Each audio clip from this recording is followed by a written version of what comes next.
Welcome to Bookworthy, where we talk about the heart behind the books for kids from birth to teens. Today, we're talking with author extraordinaire Brock Eastman. Brock is the author of over 25 titles from board books to middle grade and the alter ego for Dr. Fizzlebop's faith and science devotions. But today, we're ringing in some Christmas bells to talk about his Christmas book, Saint Nicking at Night. Welcome to Bookworthy, Brock. Thank you, Valerie. Thank you so much for having me. I appreciate it. I'm very excited. It is a pleasure to have you back. We had you back in season 4 when we were talking about the Go Bible, but I only had you for like a little bit, so I'm glad to have a little bit more time with you today. Best was when I got to see you in Texas at a book signing. That was super fun. That was super fun. My kids still talk about, are you going to go back there again? I think I actually went to that store a second time, and they're like, weren't you here for the Brock Eastman event? I'm like, yes, I'm so glad I have a memorable face. That's great customer service. So, I'd love that. I love that. I still have my cookie. Cookie they made. Still cut one of the cookies. Awesome. Don't think you'd want to eat it now, but Those are pretty special for sure. Yeah. Well, since we are 1 week away from Thanksgiving, I think our question of the week should be, what is your favorite Thanksgiving dish? Oh, that's a great question. And it's my favorite, and nobody else in my family eats it. So every Thanksgiving, I've had this growing up. I've always loved it. But my wife will specifically get the ingredients to make this one dish for me. And then I eat it for like the next 2 weeks. So it's green bean casserole. It's got green beans, and then it's got like the mushroom soup on it, I think. And it's got mushroom soup, onions. Yep. Yeah, and then the golden onion, crispy golden onions. It's like one of my favorites, but nobody else eats it. So she'll make me this big batch, right? Because you have to make a certain size. And then I will literally pick at it for the next week and a half. It's my favorite. So green bean casserole. That was a favorite of mine growing up. Like, it was like the only thing I would eat at Thanksgiving because I just didn't like much of it. But then we started doing a deconstructed bacon green bean casserole, and that kind of made the classic green bean casserole go to the back shelf. So send me that recipe, and this Thanksgiving we'll get it all the ingredients quick so we have it ready for Thanksgiving, and I'll test them both and we'll go for it. All right, there we go, side by side. We'll get it all going. Well, let's get into the Christmas spirit here. Tell us a little bit about your book, Saint Nicking at Night.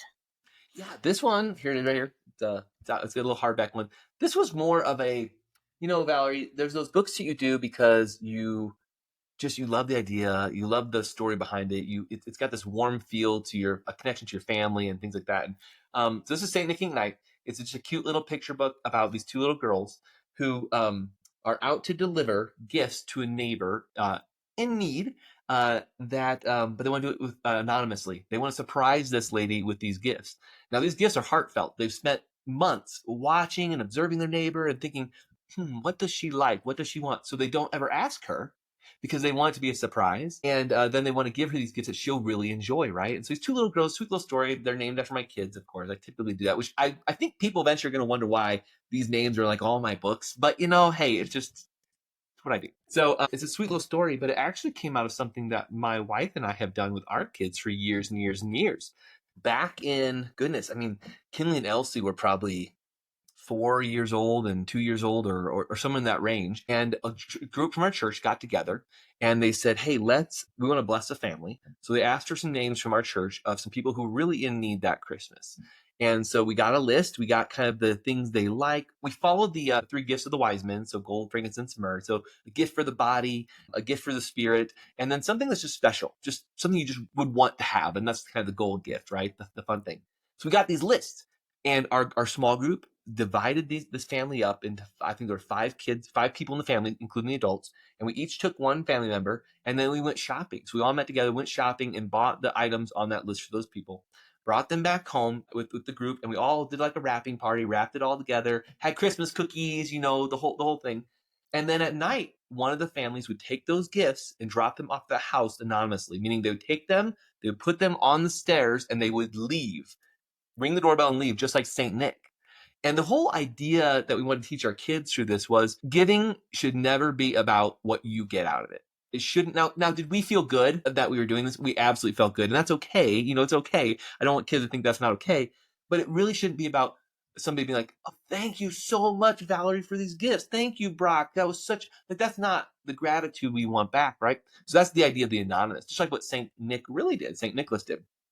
So this story just actually, a lot of my stories, Valerie, we've talked about in the past, are from moments in my life, things that I've experienced or done. I think that's where, as authors, we draw inspiration from. And so that's really what the story is about. It comes out of this moment of my family doing this. So I wrote this article many years ago for Focus on Family for their magazine about Saint Nick King at Night, and published it anonymously because you have to. So so it published anonymously. And then I did it for Clubhouse. And I'm like, you know what? I just want to make a book that will live on past a magazine article that people can enjoy and just have a sweet holiday moment, but also hopefully inspire families to go do it. So it's a cute book with lots of great illustrations and artwork of the little girls, crossing. You've seen it, crossing through the neighborhood safely, of course, at night, and they give the gifts. But in the back of the book, I actually have listed out two important things. Sorry, I'm going to flip to it for a second. One is, what is Saint Nicking? How do you do it? And so the idea is so families can do it at home. And I would encourage them. It's not too late. It's Thanksgiving. You guys can go out and you can find out how to do this. And then you can get your church involved and find out some families that need it. And then we outline the 3 gifts of the Magi, which just makes it easy for families to follow. Like, well, what do I do? Just follow the 3 gifts of the Magi. Those are great gifts for Jesus. They're great gifts for anyone else you need to give them to. I love that, what is it with, as Christian parents, dealing with Santa is always a personal decision, and whether that's going to be a part of your Christmas tradition or not. But I love bringing the heart behind Santa Claus and Saint Nick, and that giving gifts and giving anonymously is the heart of it all. It's about giving, just like God gave to us Christ on Christmas. And I love that you've kind of given families a way of incorporating that heart of St. Nicholas and Santa into a world where they may not have Santa delivering gifts through the chimney or that kind of thing, but to have that same heart that man had for the people around us. And it allows our kids to keep their eyes open and be observant of people. It's like, okay, who would we want to bless? Who do we know? But it also requires us to know people. Because I know a lot of times in our own neighborhoods, we can get really like just behind closed doors. We drive into our garages, close the garage door, and we never meet our neighbors until, oh, you're moving in, you're moving out. But it makes us to be observant and to step forward and to step out and to be a light in our neighborhoods. And I think that is just a sweet tradition to bring in to families, and especially for kids, because helping them kind of think beyond all the things they're going to get at Christmas is always the challenge. You said it exactly right. We kids will think we celebrate Santa differently here. So Santa brings a gift every year, right? But it's one gift. And we're very careful to not make it all be from Santa Claus or anything like that. We still go visit Santa and sit and get our family picture for fun to do that. But we really try to refocus it on what is the meaning of the season it is. And really, yes, it's about Jesus' birth, but it's about what Jesus did for us. And it's that gift. And he didn't have to do it. I mean, God sent his son for us. He could have said, sorry, people, you messed up back in the Garden of Eden. You're toast. He could have said that. He didn't. He had a redemptive plan for thousands of years to be captivated in that Christmas moment. So we want that celebration really to be as much about the idea of the gift that God gave us, but truly about what that means from a spiritual side, on how our kids can learn and grow and know about the redemptive story. Because we get caught up in the whole presents, right? And yes, the presents represent something very specific, a gift. They don't represent the new Star Wars toy or the new Squishmallow that you're going to get or whatever that might be, right? Not that those are bad things. That's not what Christmas represents, So I love that you said that, because I think that's important. The community side that you acknowledge is so important. We often don't know our neighbors, and sometimes they might be really lonely people. We live in a very fallen, dark world at times, and we can be that light at Christmas for those people who need it the most. And maybe they don't need gifts, but maybe they just need someone, and they need to know someone cares about them and sees them. Yeah. So I love that, Valerie. I think that's how this book can really be a helpful tool for kids and families to get in the spirit and to really know what Christmas can be about for them, and a tradition they can have and pass down to their kids and to their kids and to their kids. So we'll never outlive Jesus. Never outlive Jesus or Christmas, for that matter. But I love that it's just kind of a book to help refocus Christmas and to get our hearts in just a different space. Just to remind, we can give because God gave. And that is really the heart of it all. And so I love what you've done with the book, and the illustrations are really sweet. Yeah, thank you. I think your grandchildren will really enjoy having their parents' names in your books. So I think that's sweet. And they'll be like, Grandpa, when are you gonna write one about us? I'm like, don't worry, it's in the works now. I don't want to think about grandchildren. My oldest is 15. We got a long way to go, right, Valerie? Let's let the teenagers be teenagers, please. But you're always thinking we're what is it, authors, so we always think about all the things. So Yeah, too fun. Well, Brock, tell us a little bit about how your writing journey began. I know it's quite a fun story, so give us a snippet. Hey, Bookworthy listeners. Sorry to interrupt the fun, but I didn't want you to miss the opportunity to spread the joy of reading this holiday together. Bookworthy is partnering with the Storyteller Shelf podcast to collect books for children's, hospitals, Tier 1 schools, and area needs during the Storyteller Shelf's second annual holiday book drive. Here's how you can get involved. Donate new or gently used children's books. Remember, children's books include board books, picture books, chapter books, middle grade books, and young adult books. Find out more at the book drive link in the show notes. Happy listening. Yeah, I always jokingly say, growing up, and I talk to kids. I was just at an event. I didn't like to read or write anything at all. If you asked me when I was a second grader, I was a paleontologist. In high school, I was an aerospace engineer. Anywhere along the path, never did you ask me, and I would say, I want to be a writer or an author. I think God does things in our lives. He opens doors, and he does things to challenge us in ways to make us express the best parts that he gave us that sometimes we don't do or overlook. And I always want to encourage kids, find what that is and then go all in after it, because God will reveal it to you.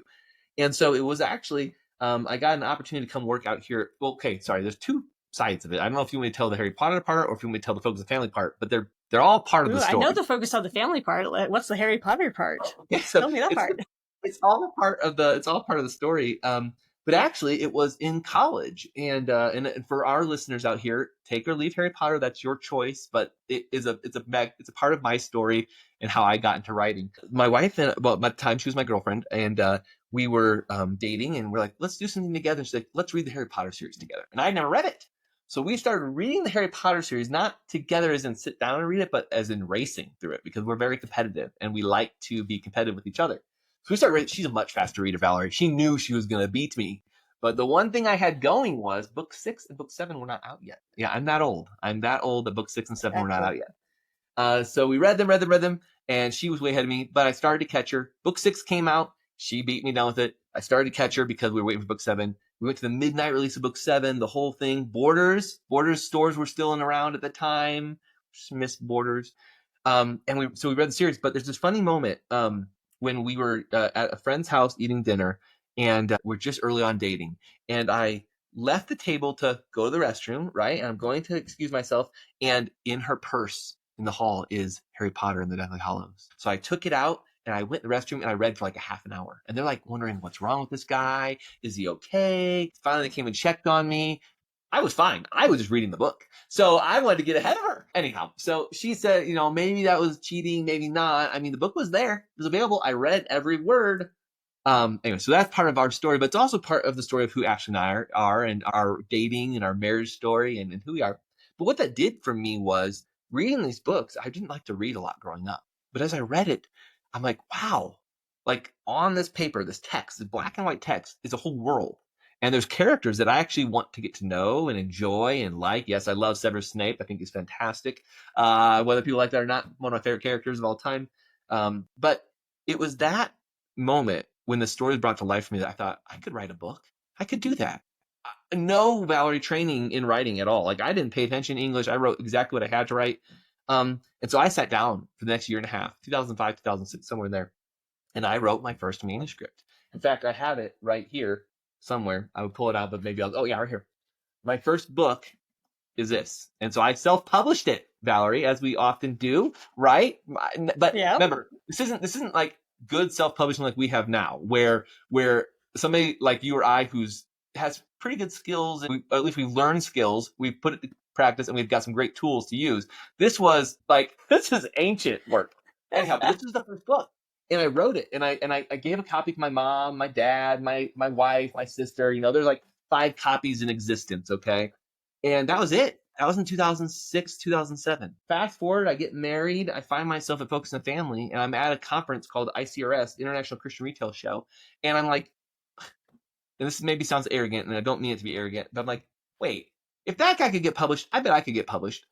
If that lady could have a book, I bet I could. I've got a book. How do I do this? I don't know if it was arrogance as much as like open, like, whoa, like my mind's blown. This can happen for anyone. It really can. Yeah. And so working at Focus and Family, I kind of reached out to my publishing friends. Larry Whedon is still there, and he is my first and ever initial mentor into publishing. And we sat down in the Chapelteria, that's a story for another time, and he talked me through what it would look like to get my book published. And so I sent it out and had a publisher called P&R pick up the Quest for Truth series, which is now 5 books. And that was my first foray. So that's a lot longer story than you wanted, Valerie, on our time here. But it all started with this moment of dating my wife and having an experience together. And it led me to be inspired and think, maybe I could do this. Maybe I could have fun. And so, yeah, now I've got, you said 25 some books in the marketplace, some self-published, some traditionally published. You're a very unique author because you've not only written, for picture books to middle grade, and you've also self-published and you've traditionally published. Yeah. What's been your favorite part of the process? Ooh, that's a good question. So actually, my favorite part I find, so yeah, you're right. I've done, all the way up to YA in nonfiction and fiction. I actually like the hunt. I love the idea. I love coming up with the idea and the proposal and writing up this marketing plan and what the book could be and pitching it. And I love working with my agent and the publishers and saying, here's the idea, would you like it? And then we get the contract and it's like, yeah. And then I have to write the thing. And that's what I don't like. I don't like the writing part and the editing part. It's easy to get excited about an idea. Yes. And that's where the self-pub has really been really good for me, because you do have to do all of it. So I'll get an idea, and maybe it's not one that's going to make it to a traditional market because it's not going to, they're looking for dollars, right? So they have to have a certain sales. A lot of great books, a lot of wonderful books are held back because a publisher doesn't have the vision for tens of thousands. They have the vision for a few hundred or a couple thousand, and that's fine. There's an audience that needs that. So those ideas, then I have to work the whole process. And what I've enjoyed most about that is being your own art director, finding the right editor, making sure the format is right, finding the distribution channels, doing all your own marketing. And I think while that's a lot of work, it's also really fun, and it's been really good at crafting and honing my skills over time, because I learn a lot more in the how-to than I wouldn't otherwise as just a traditional publisher. Here's my manuscript, done. No, when you self-pub, you learn the whole scope of the process in a very detailed way. So I think I probably like that the most, is just learning all about it. It is definitely a learning experience to self-publish. And you're just kind of thrown into the fire like, okay, yep, I guess I get to do all those things. I get to make all those decisions. There's nobody really holding your hand and fun. Yeah, there's nobody to be like, hey, what do you think? It's like, oh, nope, I'm the editor too. Okay. And when your spouse and your kids are tired of you talking about it for 20 I know, my poor kids, they come home from school and I'm like, hi, can I read this to you? And they're like, yes. A couple of my books have still not been read by my children. So it's just how it is. That's how it goes. What is it? We have done at our library, you can put our books on hold, which I think most books you can. And when we went one day and I was picking up the books from hold, it had a sticker with my name on it. And I think my 8-year-old at the time was like, Mom, did you publish a book? And I'm like, hold on, no. He just about screamed in the library. And I'm like, hold on, no.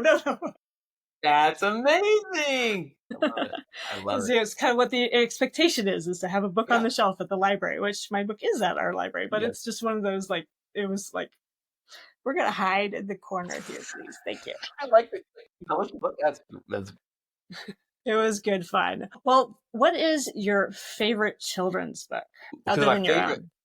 Other than mine, so actually, I'll be honest. I still think this is such a great classic. If you asked me for a book that I would read over and over again to my kids, this is it. Where the Wild Things Are, for sure. I love that's a good, and it's one of those stories that you can read again and again, and you could take the story in so many different directions. Like, what is it? How they took the movie, and it was a little awkward in the movie. It's not what I expected. I was kind of sad. The movie, but it's an interesting story that it can have so many layers to it, and so when you read it to the extrovert kid, it's going to mean one thing. When you read to the introvert, it's going to mean another, and so it's a very dynamic story, and I think that is what makes it such a good, long-lasting story. And I think you're absolutely right. It's got those elements that can be interpret it in a different way. And, for me, it's always been about the idea of this kid in this imaginative world that came alive, and he experienced it. And then you realize he experienced such a short amount of time, and it feels like he was there forever. And I just, how our imaginations can expand time and picture entire worlds. It just is, yeah. I think that's what for me, that's what I draw out of it. Like, wow. And so, and so simple. The words are so simple, and it delivered so much. So someday. So fun. Well, what can we expect next from you, Brock? Yeah. So you said 20-something books. There's a few things coming out. I actually am under contract for 10 books now. And I didn't, I know that I'm dumb like that. I didn't have really anything. I wasn't really doing anything. I have 4 board books from Dr. Fizzlebop coming out in February of 2026. These are going to be super cute. They're full color. There's one on weather, one on space, one on counting colors, and one on alphabet and animals. And Dr. Fizzlebop explores his world with his assistants, and it's very early reading concepts for kiddos. And so there's 4 of those board books. I think they're going to be, we just finished up the typeset, and they're really pretty. And I think, I'm hoping kids will like them too. But again, those are all about helping kids connect the idea that faith and science are not separate, that God designed this world for them. And that I want little kids at the earliest ages to start understanding the concept that we have a wonderful creator, intelligent designer who made the world for them. And so that gets lost on kids. So I want that to happen. And then I have a book series with a co-author named Sean Stevenson, and it is called Parable Port.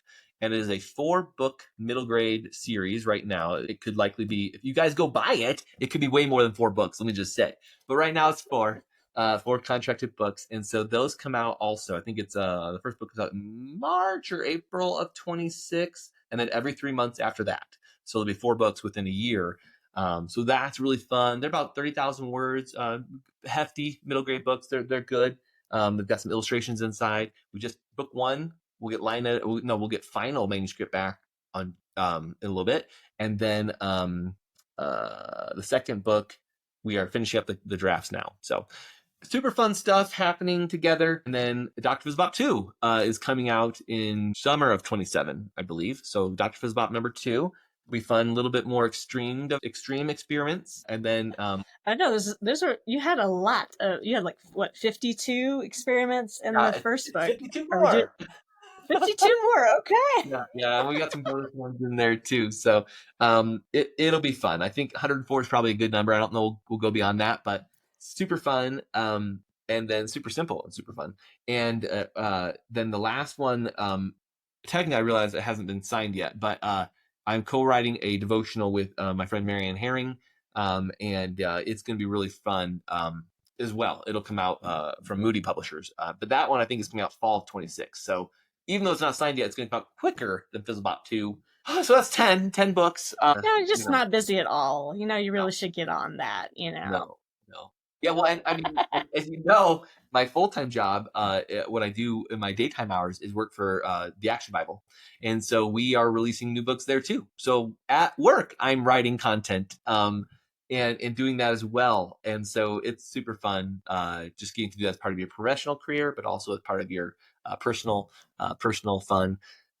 And then somehow you, as you know, manage 4 kids and all their things: soccer, theater, track, and cross country, and flag football. All the things. That's way more than what you asked me about what to expect from me next, but there's always going to be something coming in the next year and a half, apparently. Too fun. Well, I'm excited to hear more about all those projects because they're always great fun and so faith-filled, and I know for all ages, so which is always great to write for such for young kids as well as older kids, and just help them see just the joy of following after Christ and knowing that God is a part of this wonderful world that he's given us.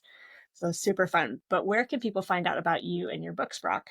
Easiest one is BrockEastman.com. So if you go there, and it's Eastman with an A at the end, because that gets confusing, but BrockEastman.com. So you can get to all my other things from there, and that's the easiest place. Yeah. We'll make sure to have those links in the description so people can get there easily and find out all the fun things you have on your website for sure. Thank you. Well, and thank you for joining me today, Brock. It's been great to talk with you. Yeah, I don't know if you noticed, I have my Let It Snow mug because, we're talking Christmas, even though it's not quite here yet, and my holiday dinosaur shirt. So preparing. My Christmas sweater is still in the box, so I'll have to go pull it out. You never know. It'll come sooner than you expect. So we're at Thanksgiving, so it's going to be here any moment. Very true. Well, thank you, Brock. And thank you for joining Brock and me on this episode of the Bookworthy podcast. Check the show notes for any books or links that we discussed, and let us know in the comments what is your favorite Thanksgiving dish. Be sure to like and subscribe to discover more great books together. Happy reading!